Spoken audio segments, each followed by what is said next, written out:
friends, welcome to my YouTube channel Law Academy. Today's subject is Civil Procedure Code 1908. Today I will discuss section 3, 4, 5, 7, 8 of the CPC. Without wasting your time, I am starting my video. Section 3 talks about subordination of courts. For this purpose of this code, the district court is subordinate to the high court, and every civil court of a grade inferior to that of a district court and every court of small causes is subordinate to the high court and district court. For the purpose of this court, इस court के purpose के लिए बात कर रहे हैं कि the district court जो है वो सबॉर्डिनेट है हाई कोर्ट की. सबॉर्डिनेट का मतलब होता है किसी हायर अथॉरिटी के लोअर होना इन द रैंक. ओके, तो डिस्ट्रिक्ट कोर्ट है वो लोअर है रैंक में इसके हाई कोर्ट के. तो हम बोल सकते हैं district court is subordinate to the high court. And और एवरी सिविल कोर्ट, हर एक सिविल कोर्ट जो डिस्ट्रिक्ट कोर्ट के भी इंफीरियर है, तो हर एक कोर्ट जो स्मॉल कॉजेस की है वो भी सबॉर्डिनेट होगी हाई कोर्ट की और डिस्ट्रिक्ट कोर्ट की. सिर्फ इतनी सी बात की गई है इसमें. तो इसी तरीके से जैसे मुंसिफ court, junior civil division court, civil senior civil जज कोर्ट जो है, ये तीनों कोर्ट जो है वो सबॉर्डिनेट है डिस्ट्रिक्ट कोर्ट की और हाई कोर्ट की, और डिस्ट्रिक्ट कोर्ट सबॉर्डिनेट है हाई कोर्ट का. अब ये क्वेश्चन आता है, क्या हाई कोर्ट सुप्रीम कोर्ट की सबॉर्डिनेट है या नहीं? तो इसका आंसर है no. The high court is not a subordinate court to the supreme court except for the appellate power conferred on the latter. The power of the High Court is wider as it exercises power to issue writs for infraction to all legal rights. High court जो है वो subordinate नहीं है supreme court की accept for the appellate power जो भी confer की गई है लेटर में. जो पावर्स हैं हाई कोर्ट की वो बहुत ज़्यादा हैं, तो उसकी जो पावर्स हैं वो इश्यू करते हैं writs infractions to all the legal rights के लिए, and also has power of superintendence over all the subordinate courts. ठीक है, हाई कोर्ट के पास में पावर है कि वो सारे सबॉर्डिनेट कोर्ट्स का हेड है, मतलब समझ लो हेड है, मतलब सुपरिंटेंडेंस है. ठीक है, तो सेक्शन 4 टॉक्स अबाउट सेविंग्स. अब सेक्शन 4 की बात करना. सेक्शन 4 बात करता है सेविंग्स की. सब क्लॉज फर्स्ट कहता है in the absence of any specific provision to the contrary. कोई भी स्पेसिफिक प्रोविजन के एब्सेंस में बात कर रहे हैं. नथिंग इन दिस कोड, इस कोड में कुछ भी नहीं है जो shall be deemed to limit, जो लिमिट लगाए और अदरवाइज अफेक्ट या अफेक्ट करे एनी स्पेशल लॉ, किसी भी स्पेशल लॉ को, और लोकल लॉ, किसी भी लोकल लॉ को, नाउ इन फोर्स, जो अभी मतलब कि नाउ इन फोर्स में है, मतलब इन नाउ इन फोर्स है, बोलते हैं ना कि टाइम बीइंग इन फोर्स है, मतलब जो चल रहे हैं, मतलब ठीक है.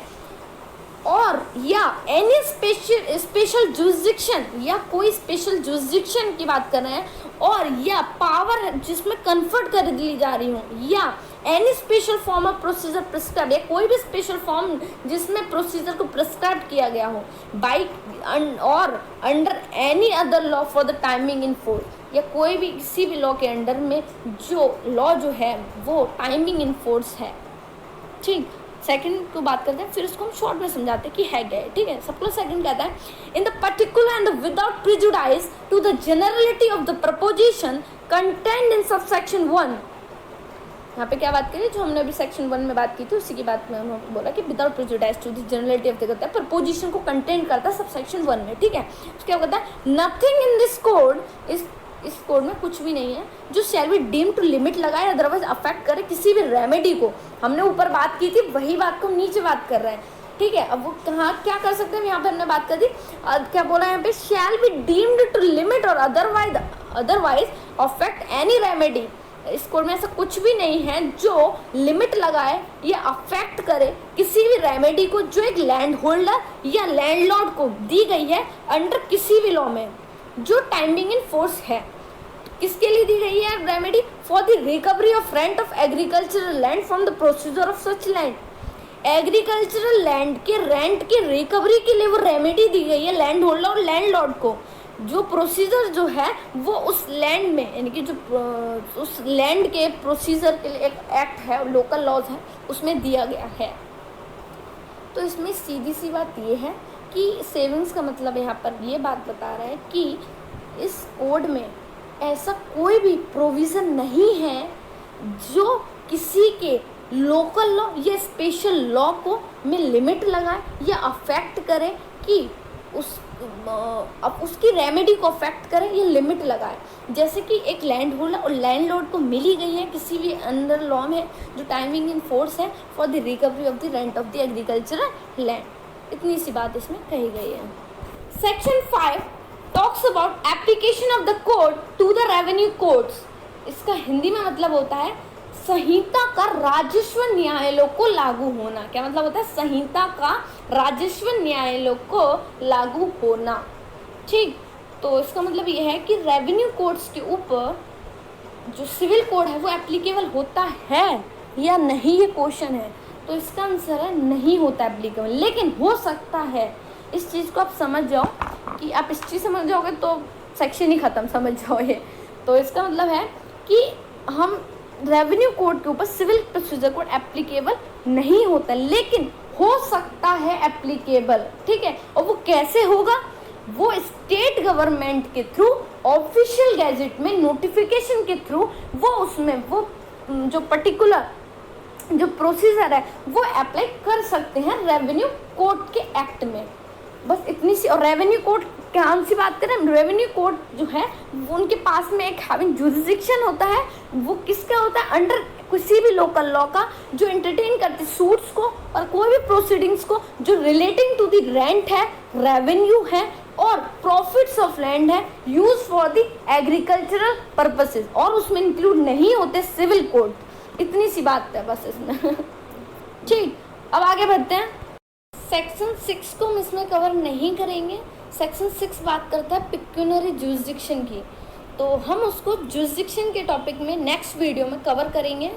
अभी हम बात करते हैं सेक्शन 7 की। सेक्शन 7 जो है बात करता है प्रोविंशियल स्मॉल कॉज कोर्ट्स के बारे में। ये जो प्रोविंशियल स्मॉल कॉजेज कोर्ट्स जो हैं, पहली बात तो प्रोविंशियल का मतलब होता है स्टेट। ठीक, इसको ये जो कोर्ट्स थी वो 1887 में एस्टेब्लिश की गई थी। अब ये कोर्ट्स क्यों बनी, इसका रीज़न क्या था? उसका रीज़न ये है कि मतलब पहले बहुत कम अमाउंट के केसेस आते थे, जैसे कि 2000 रुपीज़ से भी बहुत कम केस, 100 रुपये, 150, 200, 300 इतने तक के बहुत कम तक के आते थे केसेस। तो उसको हैंडल करने के लिए स्मॉल कॉजेस कोर्ट्स को बनाया गया था, प्रोविंशियल स्मॉल कॉजेस कोर्ट्स को, क्योंकि जब हम सिविल कोर्ट में जाएंगे तो बहुत लंबी प्रोसीडिंग्स होगी और इतने कम अमाउंट के लिए, तो इसीलिए प्रोविंशियल स्मॉल कॉजेस कोर्ट्स बनाई गई थी। तो before the independence British India had 17 provinces. Independence से पहले ब्रिटिश इंडिया के पास में 17 प्रोविंसेस थे, जिनके नेम हैं, मतलब 17 प्रोविंसेस के नेम लिखे हुए हैं। पहला जैसे कि Ajmer, Merwara, Andaman and Nicobar island, Assam, Balochistan, Bengal provinces, Bihar provinces and etcetera. In 1950, after the new Indian Constitution was adopted, 1950 में बात करते हैं कि हमारा जो न्यू इंडियन कॉन्स्टिट्यूशन जो था वो अडोप्टेड हो गया था। कब हुआ था? 26 नवंबर 1949 को हमारा न्यू इंडियन कॉन्स्टिट्यूशन जो था वो अडोप्टेड किया गया था। The provinces in India were replaced by redrawn states and union territories. जो इंडिया में जो प्रोविंसेस थे इनको रिप्लेस कर दिया गया था स्टेट्स और यूनियन टेरिटरीज से। अब नाउ इंडिया जो है एक फेडरल यूनियन है जिसके अंडर 28 स्टेट्स आते हैं और 9 यूनियन टेरिटरीज आती हैं, क्योंकि जो रिसेंट अमेंडमेंट आई थी कश्मीर की उसके अंडर जो हमारी 2 यूनियन टेरिटरीज बढ़ गई थी। ठीक, अब ये सेक्शन क्या बोलता है? सेक्शन ये जो है वो बात करता है इसके ये जो कोर्ट्स हैं इसके ऊपर ये चीज़ें जो है वो एप्लीकेबल नहीं होंगी, है ना, कहाँ ये एप्लीकेबल नहीं होंगे ये कोर्ट्स जो है। ठीक, तो क्या कहाँ पे एप्लीकेबल नहीं होंगे इसको पढ़ते हैं। Sub clause is so much of the body of the code as relates to sub clause first suits excepted from the cognizance of a court of small causes. ठीक है, और सेकंड है the execution of decree in such suits, और third the execution of decree against removal property. ठीक है, suits excepted है from the cognizance है court of the small causes का, वहाँ पे नहीं एप्लीकेबल होगा। किसी भी डिग्री का एग्जीक्यूशन हो रहा है वहाँ भी एप्लीकेबल नहीं होगा। अगर एग्जीक्यूशन हो रहा है डिग्री के जो अगेंस्ट है मूवेबल प्रॉपर्टी के तब भी नहीं होगा। ठीक, और कुछ फॉलोइंग सेक्शंस हैं वो भी एप्लीकेबल नहीं होते हैं, वो है section 9, section 91 and 92, section 94 and 95। ठीक, और कुछ बातें हैं जैसे order for the attachment of immovable property and injunctions and appointment of receiver of immovable property include नहीं है इसमें। Subclause 4, the interlocutory orders to clause subclause E of section 94 and section 96 to 112 and 115 is also not applicable to the provincial small causes codes. ठीक, section 8 talks about presidency small causes codes. Presidency small causes codes 1882 में established किए गए थे और there was 3 presidency towns थे in the British era में। वो कौन कौन से थे? कलकत्ता, मद्रास और Bombay. But now city of Ahmedabad is also included in the presidency towns added by amendment के through city of Ahmedabad is include हो गई है प्रेसिडेंसी टाउन्स में भी। The body of this code civil procedure code, यानी कि जो बॉडी ऑफ दिस कोड का मतलब होता है सिविल प्रोसीजर कोड, वो एक्सटेंड नहीं करेगी एनी सूट या प्रोसीडिंग्स जो स्मॉल कॉजेस कोड जहाँ एस्टेब्लिश्ड है वहाँ पे in the towns of the Calcutta, Madras and Bombay में। ठीक, वहाँ के कोर्ट में ये एप्लीकेबल नहीं होगी सीपीसी। और अब बात करते हैं सेक्शन में बात करता है इसकी नॉन एप्लीकेबिलिटी की, कहाँ कहाँ एप्लीकेबल नहीं होगा। तो सेक्शंस हैं section 24, 38, 39, 40, 75, 75A, sub clause b, sub clause c, 76, 77, 157 and 158। ये सेक्शंस एप्लीकेबल नहीं होंगे प्रेसिडेंसी स्मॉल कॉजेस कोर्ट्स पर। Provided that the High Courts of Judicature, the Fort William, Madras and Bombay, as the case may be, may from the time to time by notification in the official gazette direct that any such provision not inconsistent with the express provisions of the Presidency Small Causes Courts Act 1882 and with the such modification and adaptation as may be specified in the notification shall extend to suits or proceedings or any class of suits or proceedings in such suit. Subclause 2, all rules herefore made by any of the said High Courts under section 9 of the Presidency Small Causes Courts Act 1882 shall be deemed to have been validly made। इसका मतलब ये है यहाँ पे कि अगर state government चाहती है ये जो सेक्शंस हमने पढ़े पीछे एप्लीकेबल नहीं होता, अगर ये एप्लीकेबल हो तो स्टेट गवर्नमेंट जो है वो ऑफिशियल गैजेट के थ्रू नोटिफिकेशन जारी कर सकती है, तो वो सेक्शंस जो हैं वो एप्लीकेबल होने लगेंगे प्रेसिडेंसी स्मॉल कॉजेस कोर्ट्स पे। Thank you so much for watching my video. If anybody have any queries regarding my videos, then put in the comment box. I will definitely giving reply to all of you and keep sharing my videos to your friends and also to subscribe my channel.